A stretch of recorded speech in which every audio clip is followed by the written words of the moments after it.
ಗಳಿಂದ ಮತ್ತು ಇನ್ನಿತರವರಿಂದ ಸಹಾಯ ಪಡೆದು ತುಂಬಿಕೊಡ್ತಕ್ಕಂಥ ಕೆಲಸ ಮಾಡಬೇಕು. ಪ್ರತಿಯೊಬ್ಬ ನಾಗರಿಕರು ಈ ಪ್ರಕ್ರಿಯೆಯಲ್ಲಿ ಸಕ್ರಿಯವಾಗಿ ಭಾಗವಹಿಸ್ಬೇಕು ಅಂತ ವಿನಂತಿ ಮಾಡ್ತೀನಿ. ಒಂದು ಸ್ಲಮ್ಗಳಲ್ಲಿ ಬಿ ಎಲ್ ಒ ಹೋಗ್ತಾ ಇಲ್ಲ ಅಂದ್ರೆ ಸರ್ಕಾರ ಏನು ನಿದ್ದೆ ಮಾಡ್ತದ? ಯಾರು ಅವ್ರು ಬಿ ಎಲ್ ಒಗಳು? ರಾಜ್ಯ ಸರ್ಕಾರದ ನೌಕರರಿದ್ದಾರೆ, ಬೇರೆ ಯಾರೂ ಅಲ್ಲ. ಅವರು ರಾಜ್ಯ ಸರ್ಕಾರದ ಅಧಿಕಾರಿಗಳಿದ್ದಾರೆ. ಅವ್ರನ್ನ ಕಳಿಸುವಂಥ ಆಡಳಿತ ಇಲ್ಲೇನು ರಾಜ್ಯದಲ್ಲಿ? ಕಾಂಗ್ರೆಸ್ ಸರ್ಕಾರಕ್ಕೆ ಆಗೋದಿಲ್ಲ, ಡಿ ಕೆ ಶಿವಕುಮಾರ್ ಅವ್ರ ಸರ್ಕಾರಕ್ಕೆ ಆಗೋದಿಲ್ಲ. ಯಾರಿಗೆ ಎಲ್ಲಿ ಡ್ಯೂಟಿ ಹಾಕಿರ್ತದ ಅಲ್ಲಿ ಪ್ರತಿ ಮನೆಗೂ ಹೋಗಿ ಮಾಡಿಸುವಂಥ ಕೆಲಸ ಮಾಡಿಸ್ಬೇಕು ಅಂತ ವಿನಂತಿ ಮಾಡ್ತೀನಿ. ಮತ್ತು ಸಾರ್ವಜನಿಕರಿಗೆ ನಂದೊಂದು ವಿನಂತಿ ಅದ, ಅವರು ಬರದೇ ಇದ್ದರೂ ಕೂಡ ಯಾರ್ಯಾರಿಗೆ ತುಂಬಲಿಕ್ಕೆ ಸಾಧ್ಯದ ಮೊಬೈಲ್ನಲ್ಲಿ ನೀವು ಅಪ್ಲೋಡ್ ಮಾಡಿ ಕಳಿಸುವಂಥ ವ್ಯವಸ್ಥೆ ಕೂಡ ಇದೆ, ಡಿಜಿಟಲ್ ವ್ಯವಸ್ಥೆನೂ ಅದ. ಅದನ್ನು ಮಾಡಲಿಕ್ಕೆ ಅವಕಾಶದ ಮಾಡಿರಿ. ಇಲ್ಲ ಅಂದ್ರೆ ನೇರವಾಗಿ ತಹಸೀಲ್ದಾರ್ಗೆ ಕಂಪ್ಲೇಂಟ್ ಮಾಡಿ, ತಹಸೀಲ್ದಾರ್ ಜವಾಬ್ದಾರಿ, ತಹಸೀಲ್ದಾರೇ ಮನೆ ಬರಬೇಕು. ಇದು ಇರ್ತಕ್ಕಂಥ ವ್ಯವಸ್ಥೆ.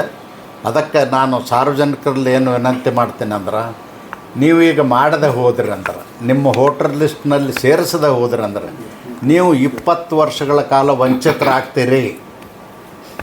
ಈಗ ನಮ್ಮ ವಯಸ್ಸಿನವ್ರು ಮುಂದಿನ ವರ್ಷ ನಂದು ಬಿಟ್ಟು ಹೋಗಿದ್ರೆ ಸೇರಿಸ್ಕೋರಿ ಅಂದ್ರೆ ಸೇರಿಸ್ಲಿಕ್ಕೆ ಆಗೋದಿಲ್ಲ. ಹೊಸ ವೋಟ್ರ್ ಏನು ಬರ್ತಾನೆ, ಈಗ 17 ಇದ್ದಾವೆ 18 ಹಾಕೋಣ, ಅವನಿಗೆ ಸೇರಿಸ್ಲಿಕ್ಕೆ ಅವಕಾಶ ಅದ. ಅದಕ್ಕೆ ಈಗ ಎಲಿಜಿಬಲ್ ಇರ್ತಕ್ಕಂಥ ಪ್ರತಿಯೊಬ್ಬ ಮತದಾರರು ವಯಸ್ಕರು ಸೇರಿಸಲೇಬೇಕು. ಇರದಿದ್ದರೆ ನಿಮಗೆ ಮುಂದೆ ತೊಂದರೆ ಆಗ್ತದೆ. ಈಗಾಗಲೇ ಸಿದ್ದರಾಮಯ್ಯ ಇವರು ಡಿ ಕೆ ಶಿವಕುಮಾರ್ ಅವರು ಘೋಷಣೆ ಮಾಡಿದ್ದಾರೆ, ಯಾರು ವೋಟರ್ ಲಿಸ್ಟ್ನಲ್ಲಿ ಇರೋದಿಲ್ಲ ಅವ್ರಿಗೆ ಯಾರಿಗೂ ಸರ್ಕಾರಿ ಸೌಲಭ್ಯಗಳನ್ನ ಕೊಡೋದಿಲ್ಲ. ಅದಕ್ಕೆ ದಯವಿಟ್ಟು ಎಲ್ಲರೂ ಭಾಗವಹಿಸಿ ಆಗಬೇಕು. ನಾನು ಮಂತ್ರಿ ಆಗಬೇಕು ಅಂಥೇಳಿ ಈಗಾಗಲೇ ಲಾಬಿ ಮಾಡ್ತಾಯಿದ್ದಾನೆ. ಮಾಡಿದರೆ ಎಲ್ಲಿ ಸರ್ಕಾರಕ್ಕೆ ತೊಂದರೆ ಆಗ್ತದೋ, ಕಂಟಕ ಬರ್ತದೋ ಅಂಥೇಳಿ ಮುಂದೂಡುವಂಥ ಪ್ರಯತ್ನವನ್ನು ಮಾಡ್ತಾಯಿದ್ದಾರೆ. ಆಷಾಢ ಮಾಸ, ಅಧಿಕ ಮಾಸ ಹೇಳಿಕೊಂಡು ಈ ನೆಪ ಹೇಳಿ ಮುಂದುವರಿಸುವಂಥ ಪ್ರಯತ್ನವನ್ನು ಮಾಡ್ತಾಯಿದ್ದಾರೆ. ನಾನು ಸರ್ಕಾರಕ್ಕೆ ಆಗ್ರಹ ಮಾಡ್ತೇನೆ, ಮೊದಲು 10 ಮಂದಿ ಇದ್ದರು, 13 ಮಂದಿ ಇದ್ದರು, 14 ಮಂದಿ ಇದ್ದರು ಪ್ರಶ್ನೆ ಅಲ್ಲ. ಸರ್ಕಾರ ಒಂದು ಜವಾಬ್ದಾರಿಯುತವಾಗಿ ಬರ ಘೋಷಣೆ ಮಾಡಬೇಕು, ಗೋಶಾಲೆಗಳನ್ನು ಪ್ರಾರಂಭ ಮಾಡಬೇಕು, ಕೃಷಿ ಕಾರ್ಮಿಕರಿಗೆ ದುಡಿಯೋ ಕೈಗಳಿಗೆ ಉದ್ಯೋಗ ಕೊಡಬೇಕು.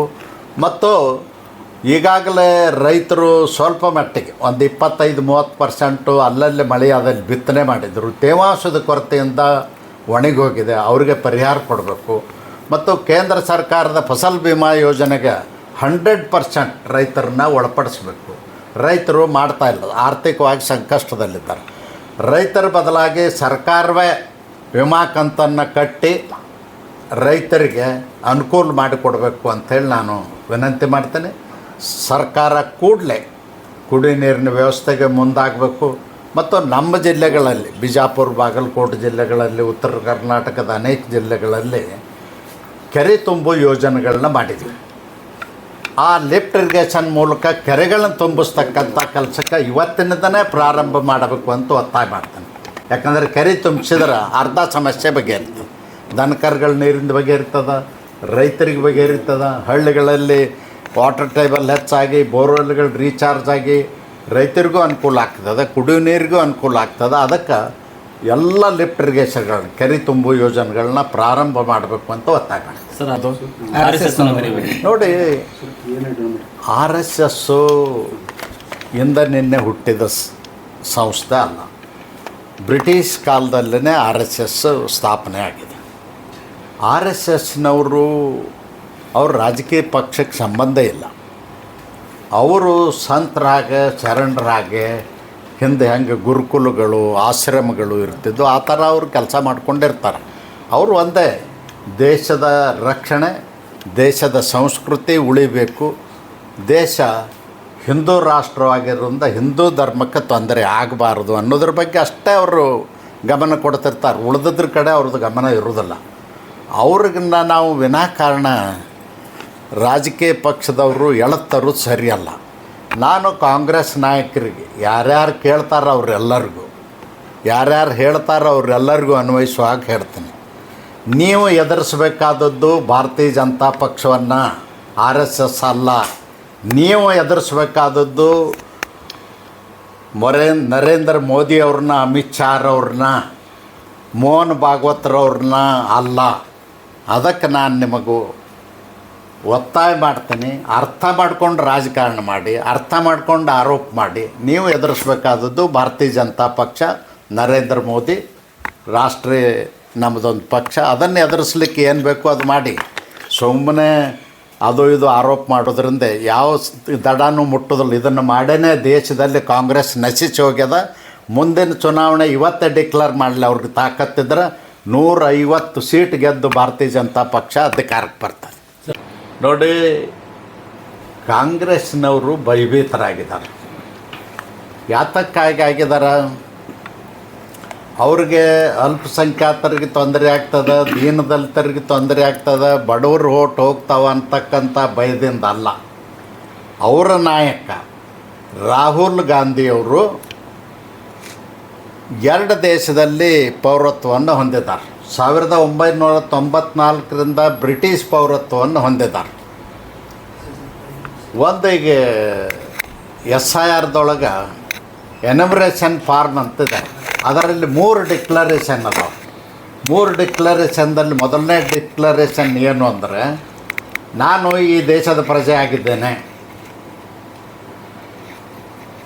ವಿವಿಧ ದೇಶಗಳಲ್ಲಿ ನಾನು ಪೌರತ್ವವನ್ನು ಹೊಂದಿಲ್ಲ, ಬೇರೆ ದೇಶದ ನಾಗರಿಕನ ಅಲ್ಲ, ಪೌರತ್ವ ಹೊಂದಿಲ್ಲ ಅನ್ನೋದು ಅಫಿಡವಿಟ್ ಕೊಡಬೇಕಾಗ್ತದೆ. ಡಿಕ್ಲರೇಷನ್ ಸಹಿ ಮಾಡಿ ಕೊಡಬೇಕಾಗ್ತದೆ, ಪ್ರಮಾಣ ಪತ್ರ ಅದು. ಅದಕ್ಕೆ ರಾಹುಲ್ ಗಾಂಧಿಯವರು 1994ರಿಂದ ಬ್ರಿಟಿಷ್ ಪೌರತ್ವ ಹೊಂದಿದ್ದರೂ ಕೂಡ ಭಾರತ ಸರ್ಕಾರಕ್ಕೆ ಅವರು ತಿಳಿಸಿಲ್ಲ, ಮುಚ್ಚಿಟ್ಟಿದ್ದಾರೆ. ಚುನಾವಣೆ ಸಂದರ್ಭದಲ್ಲಿ ಚುನಾವಣೆ ಫಾರ್ಮ್ ನಾವು ತುಂಬುವಾಗ, ನಾಮಿನೇಷನ್ ತುಂಬುವಾಗ ಅದನ್ನು ಡಿಕ್ಲೇರ್ ಮಾಡಬೇಕಾಗ್ತದೆ, ಮಾಡಿಲ್ಲ, ಮುಚ್ಚಿಟ್ಟಿದ್ದಾರೆ. ಮತ್ತು ಇವತ್ತು ಆ ಗುಟ್ಟು ರಟ್ಟಾಗ್ತದೆ. ಗುಟ್ಟು ರಟ್ಟಾದ್ರೆ ನನ್ನ ಲೋಕಸಭಾ ಸ್ಥಾನಕ್ಕೂ ಕುತ್ತು ಬರ್ತದೆ ಮತ್ತು ಪ್ರತಿಪಕ್ಷದ ನಾಯಕರು ಸ್ಥಾನಕ್ಕೂ ಕುತ್ತು ಬರ್ತದನ್ನೋ ಭಯ ರಾಹುಲ್ ಗಾಂಧಿಯವ್ರಿಗಿದ್ದರಿಂದ ಈ ಗಲಾಟೆಯನ್ನು ಕಾಂಗ್ರೆಸ್ನವರು ದೇಶದ ಉದ್ದಗಲಕ್ಕೂ ಮಾಡ್ತಾರೆ.